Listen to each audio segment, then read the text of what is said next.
what could be shifted, delegated, what are we not even realizing? It all comes down to communication then. It's having this open conversation between manager and employee, and that communication then takes us to the personalization. As workplace of the future trends emerge, the conversation between employee and employer has become quite collaborative. We see a real co-creation model developing of how to work, where to work, and the best places to work that are really being challenged and changed in the workplace. Welcome to the Optimized Workplace. I'm your host, Fran Bishop, where our discussions with influencers, experts, and innovators are helping transform the well-being and sustainability of today's workspaces and places. And my guest today, I'm super excited about, Colleen Hauk, is a sought-after workplace dynamics expert and keynote speaker. She's the founder and CEO of the Corporate Refinery, a consulting and training firm that works with some of the world's largest companies to forge new paradigms for women and what leadership means for today's world. Colleen has a rich history and background. She's actually the co-author of 2 books, including one bestseller called Women Who Ignite. And I hope we really get some tantalizing thoughts from that today, where she's worked with over hundreds of thousands of people in her LinkedIn learning courses. She's also a multiple-time contributor to Forbes magazine, and Colleen provides trainings to Fortune 500 companies and organizations such as Pfizer, Dell, Merck, Panasonic, and New York Life. Woo, what a background. So welcome, Colleen. How are you? I'm great. Thank you so much for having me here, Fran. Appreciate it. Absolutely. I'm super excited. I can't wait to hear more about your book and just kind of what's on the horizon. So what's life been like for you over 2022? How are things going and what's been showing up for you lately? Although my personal story of burnout happened 9 years ago, unfortunately, the rise in burnout over the past couple of years has kept me very busy, right? So it's a blessing and a challenge at the same time. So this year, been back out delivering keynotes to a lot of conferences, really specifically addressing not only the issue of burnout, but the mission that we're on, which is to really show, especially corporate women, how they can continue to have a powerful career and extraordinary personal life, that they can beat burnout and have what they want. We call it the and life, how to have both. We don't want to have to choose one or the other, but that's really what's been big and kind of all-encompassing this year. I love that. And I think that's so timely and so important for people today with the looming recession, right? Coming out of COVID, going through the economic downturn, just going through so many different changes and challenges. And now we have a restructuring of what the workplace looks like today. I think that's a huge issue in terms of burnout and how to best fight it. So let's get into it, because I think our listeners would love to hear some tips and tools that they can use in everyday life. So I'm curious, first off, what are you hearing from your clients on what they're seeing as some of the biggest challenges in terms of workplace today and what their employees are dealing with? What's interesting in 2020, Fran, I would have shared that organizations weren't taking burnout seriously. And that was true. However, we have absolutely seen a shift in the last 18 months, definitely, where organizations are taking it more seriously. They're more aware and they're taking some action. Large organizations such as Aon have actually created and hired their first ever, chief wellness officer, which is fantastic. But when I'm speaking to individuals that I meet either at conferences or to our own clients, the challenge really is that these broad initiatives are often too broad. They're addressing things from a very generic standpoint, if you will. And oftentimes the well-being strategies that we're seeing are only reactive, right? So we are a fan. I love to see that we've got those well-being strategies in place. I know you do a lot of work around that with your group, and that is great. We love seeing that. But on the front lines, in a proactive sense, we need a strategy there as well. And that's really where we come in to address that, is because what we find is that every single person we talk to, the reasons for their burnout are uniquely theirs.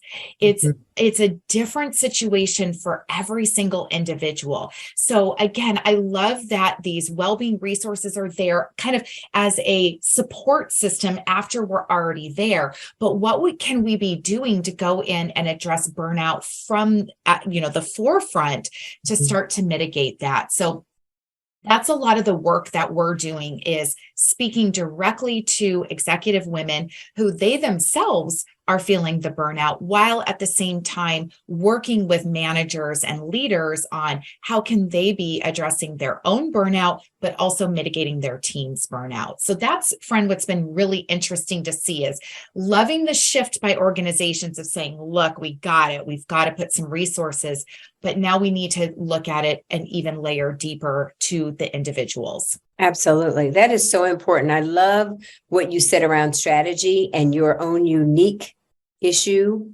and, confronting problem, because you are so right. Sometimes I think there's so many resources now that you see that are being offered.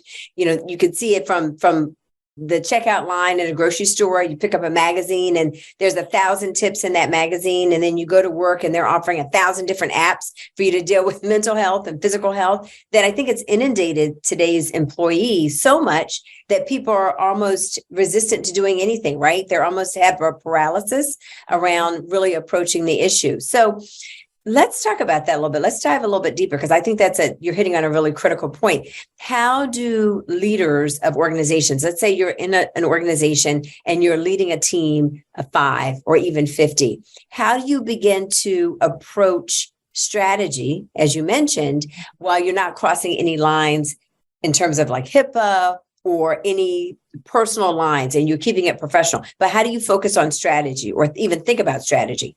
Yes, I'm glad that you brought up about HIPAA, because the strategy that we talk about is completely avoids those potentially crossing those boundaries. So what we're looking at is based on the research, primarily from Gallup. So Gallup found that there are some primary drivers to workplace burnout, oftentimes associated with too much work, unrealistic time, due dates, time pressures, lack of communication from managers, poor manager support. So those are all things that can absolutely be solved. So without even getting into the full mental health conversation, right? These are very tangible and tactical things that can be addressed from a strategy standpoint. So the first thing that we're looking at is thinking about the workload. And one of the most interesting things that we've really kind of dived into this year is around non-promotable tasks, aka NPTs, if we've heard that phrase, NPTs. We have found that has been an underlying culprit, especially when we are talking about women in the workplace.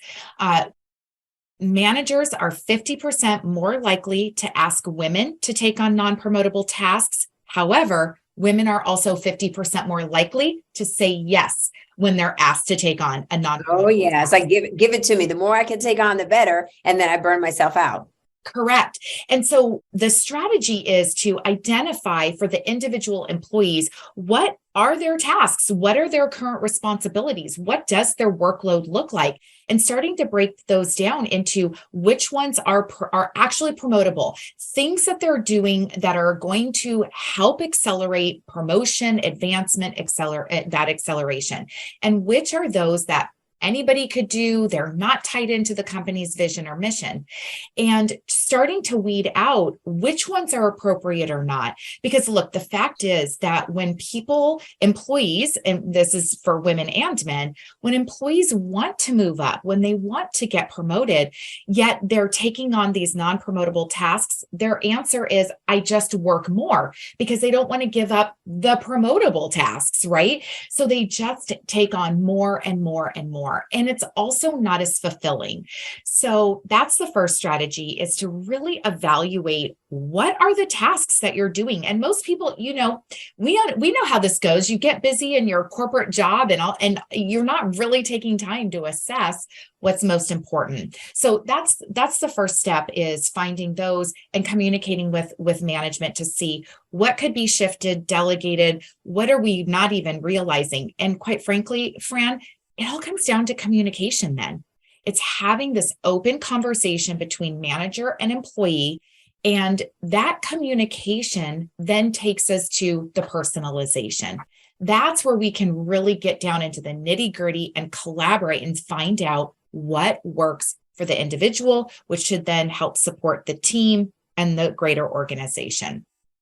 Boy, this is rich. I can only imagine my audience is probably out there saying, yeah, in their car as they're driving along. That's fantastic. So I'm hearing three things that you're saying are key drivers when they want to think about approaching strategy. Think about reducing the NPTs, right? So non-promotable tasks.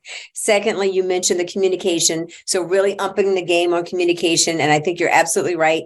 Before it was okay to say that maybe your communication was marginal, or if you weren't the best communicator, you could probably hide in a corner. But now, because Zoom has become so prolific, it's a part of our lives. It's not acceptable anymore just to be there and not really be there, because it shows up right immediately on screen or even in person if you ever get back in person, because it's so rare that people get to see you. And then finally, personalization, really personalizing that. So as you take a look at those strategies that you just mentioned, what are you noticing then are shifts, perhaps, Colleen, in terms of where companies, we always talk about, right, the leading companies or the companies that are at the top of their game, or those that are setting the mark that people want to follow as benchmarks.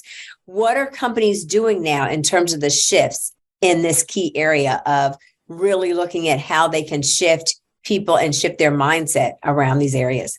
Yes. So, one of them is what I spoke to earlier, which is putting together some sort of well-being initiative, and whatever that looks like for the company. So when that's put in place, that definitely sends a message to employees, hey, we hear you, we care about you, which then lends itself to the next piece.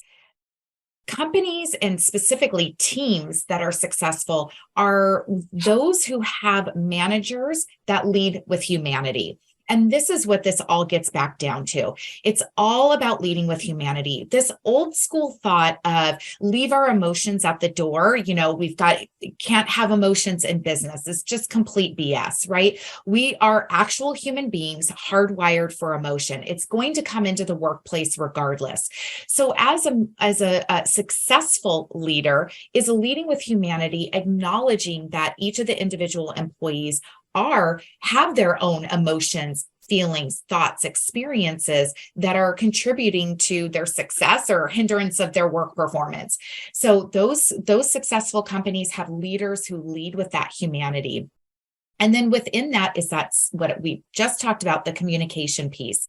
And one thing that I will offer, and this is within a larger kind of 6-step process, if you will, but one of the things that we coach our leaders to do in their what we call effective one-on-ones is, one of the steps is to ask, on a scale of 1 to 10, how are you feeling professionally? And on a scale of 1 to 10, how are you feeling personally? And this does start to keep things, where we are now addressing well-being, but it's protected because it's only as much as the person wants to share.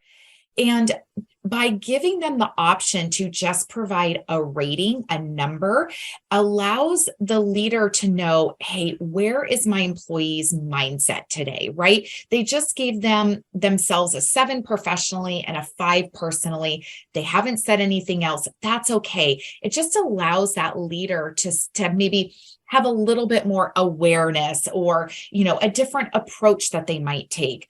And then it offers space for the employee to be able to share if they would like to, if they're comfortable sharing the details behind that. So those successful companies really are, again, having those well-being initiatives, letting them know from an overall culture perspective, we hear you, we care about you, but it comes down to the individual leaders who've got to be leading with humanity. Those companies, those are the ones who are having the success right now. I would probably say those are probably the companies that you not only enjoy working with, as a professional coach, but probably the ones that are really seeing the better results. I would probably imagine, right? They're seeing great results because they're willing to, be vulnerable, be empathetic, put themselves out there. One of the things you touched on, I love is the humanity piece. In our space, we call it human centric, right? So again, keeping in mind that these are not just bodies that you work with, but they're humans. So Yes. we talk a lot about the optimized workplace, but you're optimizing everything from, back end workflows to the space that people sit in, because these are humans, right? So the days of the cubicle and the vanilla shell and the no light, and we could care less what it smells like, and we could care less about the aesthetics or if I could hear my neighbor, those days are gone because employees are demanding better. They're demanding better sources. They're demanding more respect. They're demanding better communication and hearing from leaders what's important. So I think you're spot on. And a lot of times people don't hear from our perspective. They just say, this is what I want. Check the box, come in and do the work. But you don't realize, as experts in the field, I can only get the results that you're willing to allow me to get. And by that, it's, how vulnerable are you willing to be? How much skin are you willing to put in the game, Mr. or Mrs. Corporate Leader, in terms of the work that we're going to do with you? How much are you going to really let me roll up my sleeves and show you what we can do? And so often I think companies, unfortunately, handicap themselves, right? Because they hire you to do your job as a professional coach, or they hire you to come in and do the training. And then they say, well, I know that. No, don't touch that. Oh, no, we can't do this. We can't do that. Can you speak to that? I'm sure that happens a lot, right? Well, it's funny. I don't necessarily get that. I think because often, a lot of the groups that I'm working with, they're open-minded. But here's what's so funny to me, Fran, is what we're talking about, leading with humanity or being human-centric. It's the simplest thing to do.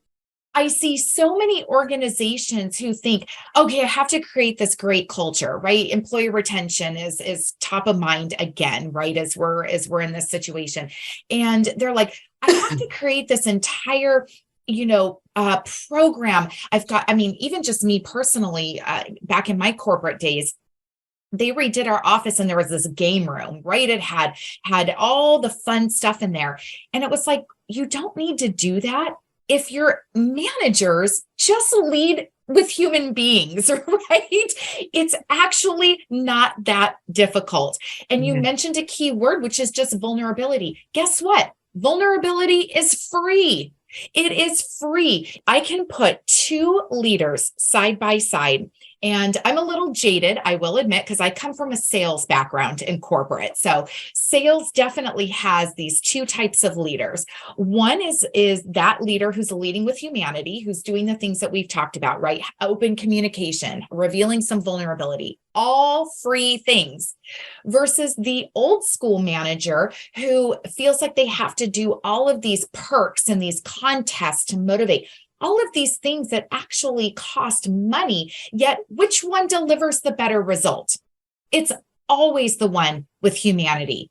So I find it so interesting that there can be such resistance to the simplest, most basic foundational principles of who people are. And when you lead with humanity, when you just simply, now look, I'm not talking about being friends.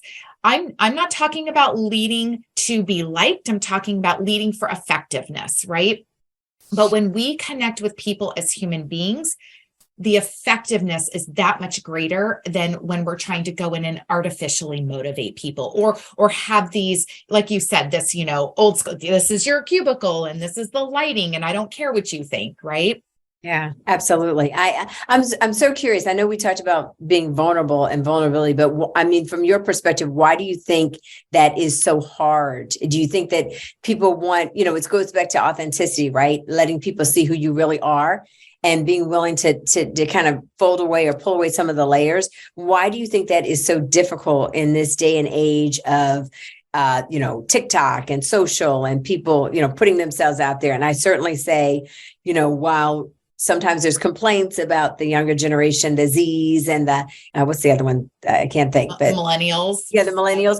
Yeah. I do think that they do set a fantastic example of, hey, today I didn't feel that great. And so, yeah, I didn't get all the sleep out of my eyes. And yeah, my shoes look a little twisted and things aren't looking perfect. But guess what? In fact, I was listening to NPR on the way in, and one of the, I guess, the best new artists, I can't remember, she's a country artist, but she was nominated for a song called My Crooked Something. And I was like, that is such a great song. And they played a snippet of the song. And I was like, that is such a great song. Like she goes, My Crooked Life or something. Like everybody's got a piece of quirky crookedness to them. So get over it. So I know I'm saying a whole lot, but why do you think that is so difficult for people to realize, hey, it's okay to be honest and show a little bit of who you are? So again, I'm going to compare that there's kind of like in general, right? I'll put some generalizations out there. There's definitely some leaders who are just kind of what I continue to call the old school leadership style, right? That they don't believe you should share any vulnerability. They're just there to kind of crack the whip and lead by example. Then there's other leaders who they don't even realize that they're not being vulnerable. It's like just not top of mind. They want to show up and lead by example. And they believe leading by example is just putting their best foot forward. And they literally just don't have any idea. It's to no fault of their own, right? Then there's others that they have been promoted into a leadership position because they were an amazing individual contributor. And if you think about what gets an individual contributor promoted, it's them showing their best self all the time, right? They're always reaching that next level. They're exceeding expectations. So in their mind, this is how you should be at work, is always being your best. That's what got them promoted. So now it's hard for them to look back and say, wait a minute, actually, it's okay for me to reveal this. They just kind of forget as well. I'll kind of throw in another reason. I actually heard this. I was with a big pharma and healthcare company. I was on their campus for an entire day working with their teams. And someone made the comment, they said, I think our leader forgets that we only have ever known them as already a leader. We didn't get to see their trials and tribulations, like all of the things that got them there. I think they just forget to share those stories of when it was hard for them, when it was challenging. So I think there's maybe just in general too, right? Kind of forget, don't realize it, don't know the importance. They're just kind of oblivious to it. And then there's those who are thinking like, I can't do this, old school. I have to be, everything that is on this pedestal perfect. I think the other generations will start to open it. Here's the caution though, right? And I'm sure, Fran, you see this is, we don't want to be vulnerable for vulnerability's sake. There should be an intent behind, especially for leaders. There should be an intent as to, well, why am I sharing this? Why am I revealing some vulnerability? And there has to be intent, purpose behind it. It can't be just going in to say whatever we want to say, which I would say, the tale of the social media and how the younger generations are being brought up to just say, because I want to, because I have a captive audience, whoever is watching, that doesn't quite translate into the workplace. There has to be intent behind it. No, I totally agree with you. I think it's interesting. I think watching some of the shifts that are going on, I definitely feel like, obviously this is the next generation coming on board. So they do have a seat at the table. They do have a say in things. And even though we may not completely agree, I have a very young team in my organization, and I'm so inspired by how they really do push boundaries. They push back. And sometimes when I allow myself to get outside of my comfort zone in terms of the way Aerobodies has always operated, we're almost, 30 years old as a company, which is fantastic. But there's a way that we've done things up until now that I feel like this is the best way. And sometimes they push back on that. It's like, well, Fran, what if we looked at, going right? Or what if we looked at going down this crooked road? Or what if we just didn't do anything? And, if it doesn't cost me anything, I say, okay, why not? And it's always amazing to me how some of those, quirky ideas really do work. So I think that There's got to be a meeting of the minds, definitely in corporate. I think you're right that there's got to be always intentionality behind it, but there's got to be also a willingness to have some humility and listen and realize. That's another one. So I was watching a reality show last night. I have to be honest, telling on myself here, and so music keeps coming up, but this song I heard for the first time that I had never heard before by Tim McGraw, be humble and kind. Oh, it hit my heart. I loved it. I mean, the words of that song were so prolific and impactful and made so much sense. And he just talks about life lessons, but it's true. Sometimes it's just about being humble and saying, you know what, just shut up and try something different. I'm sorry, but there's no other way to say it. Just be willing to say, you know what, I don't have the best idea, or my ideas aren't always perfect, or why not shift and do something different? So I think that there's a lot that we could possibly learn from that. But I want to get back to something that you talked about a little bit earlier, because there's a shift that we're seeing on our side of the business when it comes to well-being, and I think it's a little bit because of the recession that companies are starting to cut back on their physical footprint, right?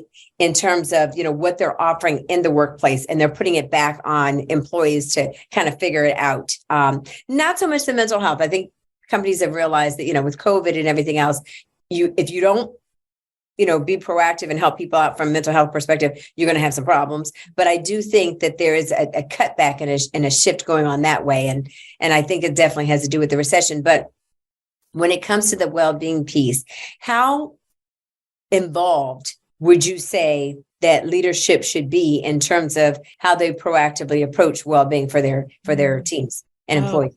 Wow, that's such a great question.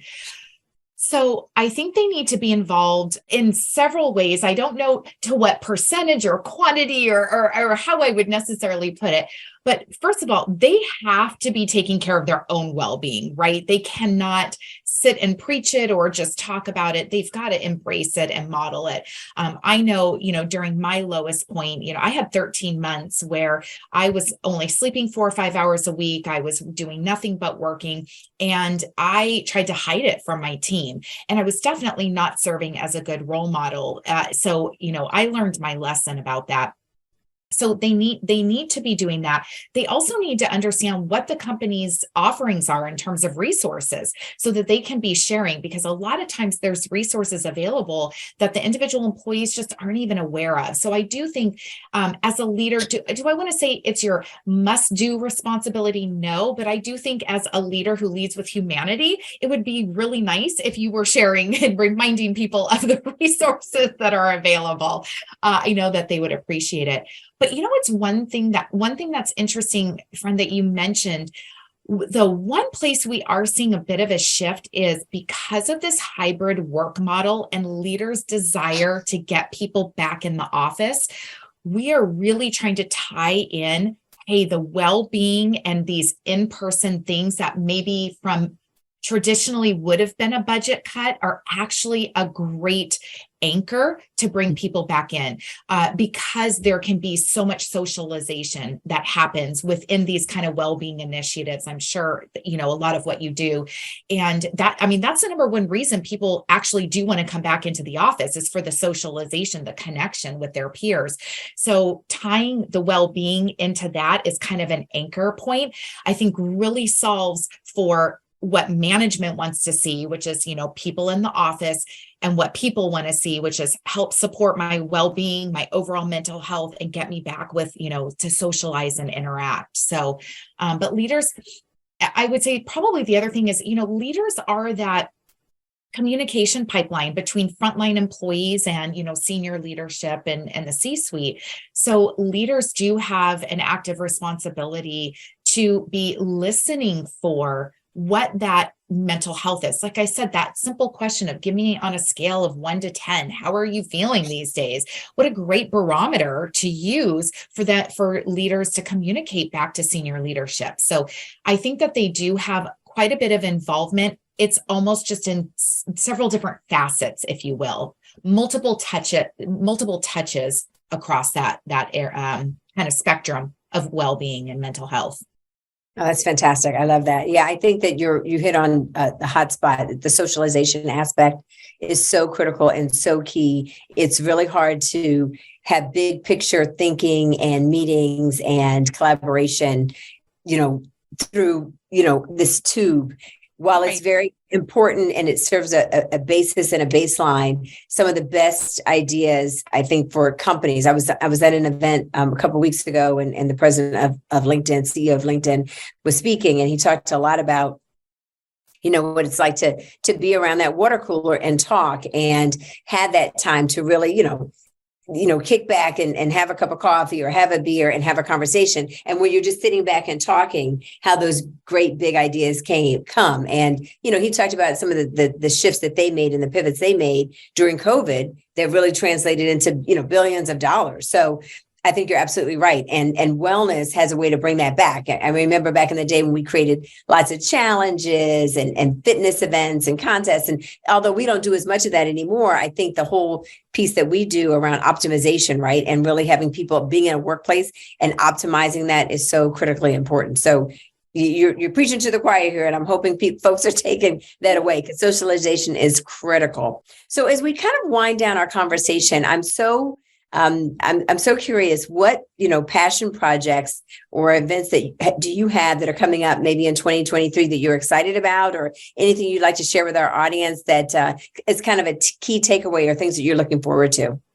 Yeah. So in addition to, speaking and our team going in and doing training with organizations, what lights me up, and it literally just happened again a couple of hours ago, is we have a group for executive women who are trying to really have the and life. It's called the 5-Star Society, and we're making some crazy changes next year.